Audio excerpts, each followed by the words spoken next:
देखिए, सबसे बड़ी बात यही है कि क्या सेना और रेलवे के बाद देश में सबसे ज्यादा जमीन का मालिक बना वक्फ बोर्ड उस जमीन का इस्तेमाल मुस्लिम समाज के भले के लिए कर पा रहा है। यही कारण है कि वक्फ एक्ट को सुप्रीम कोर्ट में भी चुनौती दी गई है। आरोप लगाए गए कि वक्फ बोर्ड को इतने अधिकार मिले हैं कि बोर्ड किसी की भी जमीन पर अपना दावा कर सकता है।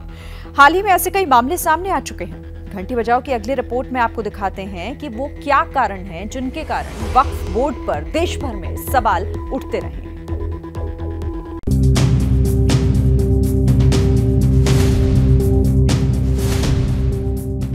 तमिलनाडु के तिरुचिरापल्ली में पूरा गांव परेशान है क्योंकि उसकी जमीन पर वक्फ ने दावा ठोक दिया है।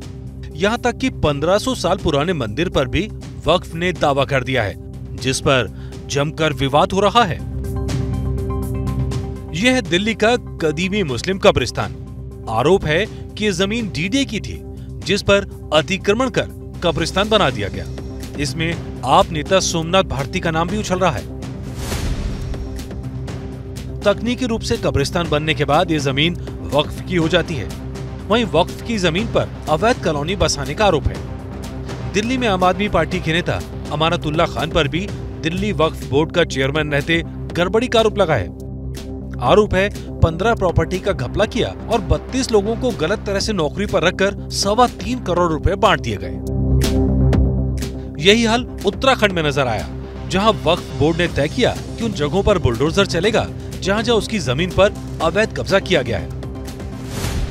देखा आपने, एक तरफ बोर्ड अवैध कब्जों से परेशान है, दूसरी तरफ वक्फ बोर्ड पर ही अवैध कब्जे के आरोप लग रहे हैं। दावा किया जा रहा है सेना और रेलवे के बाद देश में सबसे ज्यादा जमीन वक्फ बोर्ड के पास ही है, लेकिन मुस्लिम समुदाय की तरफ से इस दावे पर सवाल किया जा रहा है।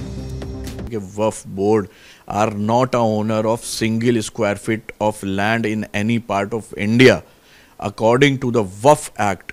The boards are governed according to the Waqf act. एक भी फिट, अगर आप मुझसे खुद वक्फ बोर्ड से यूपी या सेंट्रल वक्फ बोर्ड के पास आते हैं और आप कहते हैं मुझसे कि एक मकान मुझे दे दिए कहीं पे या कुछ ज़मीन मुझे दे दिए, तो मैं आपसे सिर्फ यही कहूँगा कि अगर कोई वक्फ, कोई मुतवल्ली, कोई केटेगर, कोई कमेटी किसी के पास ऐसी कोई संपत्ति खाली हो तो आप मुझसे बता दें, मैं उनको आपको नियमानुसार लीज पे देने के लिए रिक्वेस्ट कर सकता हूँ। सिर्फ हमारे पास एक फिट लैंड भी नहीं है, हमारा दफ्तर खुद सरकारी बिल्डिंग में है। तो ये लैंड बैंक का सवाल कहाँ से आया?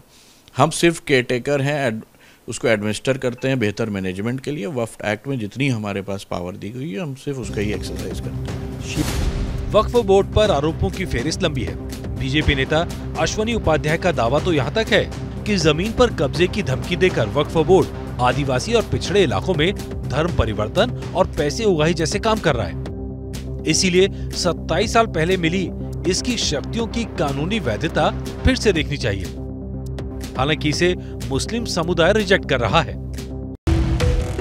जो मुस्लिम अपनी जमीन को धार्मिक काम के लिए दान में देते हैं, ऐसी संपत्तियों की देखरेख के लिए 1954 में वक्फ बोर्ड बना था, लेकिन 1995 में तत्कालीन प्रधानमंत्री पीवी नरसिम्हा राव की कांग्रेस सरकार ने वक्फ बोर्ड 1954 में संशोधन किया और नए प्रावधान जोड़ दिए और वक्फ बोर्ड को कई शक्तियां दे दी। अगर वक्फ बोर्ड किसी जमीन पर मालिकाना हक ठोक दे तो जमीन के मालिक को साबित करना होगा कि वो जमीन वक्फ की नहीं है। किसी जमीन को मुस्लिमों के लिए मजहबी मान लिया जाए तो वो जमीन भी वक्फ बोर्ड की हो जाती है। वक्फ बोर्ड के फैसलों के खिलाफ कोर्ट जाने का विकल्प नहीं है। वक्फ के फैसलों को उसी के ट्राइब्यूनल में ही चुनौती दी जा सकती है। आपका वक्फ काउंसिल, उसकी कॉम्बिनेशन देखिए, एक एमएलए होगा वो भी मुस्लिम होगा, एक एमपी होगा वो भी मुस्लिम होगा, एक उसमें एडवोकेट होगा वो भी मुस्लिम होगा, एक उसमें टाउन प्लानर होगा वो भी मुस्लिम होगा, एक उसमें आईएएस ऑफिसर होगा वो भी मुस्लिम होगा, एक स्कॉलर होगा वो भी मुस्लिम, एक मुतवल्ली होगा वो भी मुस्लिम।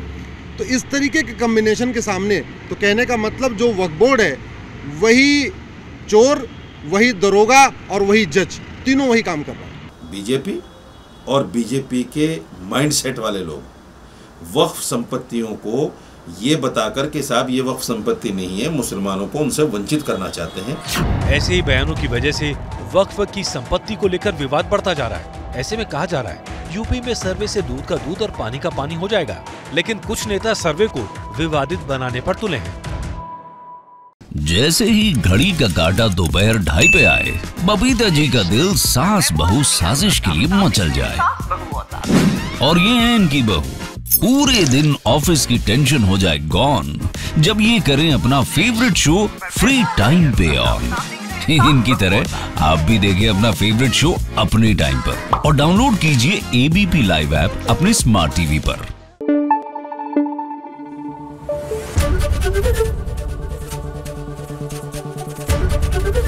एबीपी न्यूज आपको रखे आगे।